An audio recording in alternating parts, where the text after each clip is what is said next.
ಇಲ್ಲಮ್ಮ, ನಾನು ಈ ಮನೆಗೆ ಬಂದಿದ್ದು ಮಹಾಪರಾಧವಾಯಿತು. ಹೌದಮ್ಮ, ನಾನು ತಪ್ಪು ಮಾಡಿದೆ.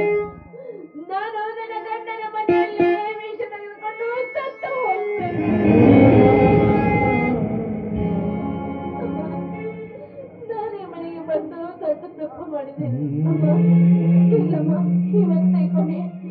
ಒಂದು ವೇಳೆ ನಿನ್ನ ಮಾತನ್ನ ಮೇಲೆ ಈ ಮನೆಗೆ ಬಂದಿದ್ದೆ ನಿಜವಾದ್ರೆ ನನ್ನನ್ನು ಕತ್ತರಿಸಿಗೆ ಕೊಂದು ನೀನು ಕರೆದೆ. ನಾನು ಈ ಮನೆಗೆ ಯಾವತ್ತೂ ಕಾಲಿಡುವುದಿಲ್ಲ. ನಾನು ಬರ್ತೀನಿ. ನನಗೆ ಆಶೀರ್ವಾದ ಮಾಡಪ್ಪ.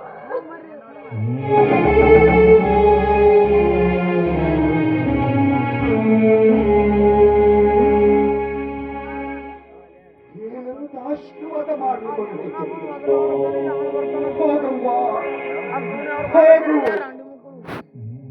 ಕಲ್ಲಾಗಿ ಹುಲ್ಲಾಗಿ ಬಾಳಲಿ ದೇವರು ನಿನಗೆ ಕರುಣಿಸಲಿ ತಾಯಿ.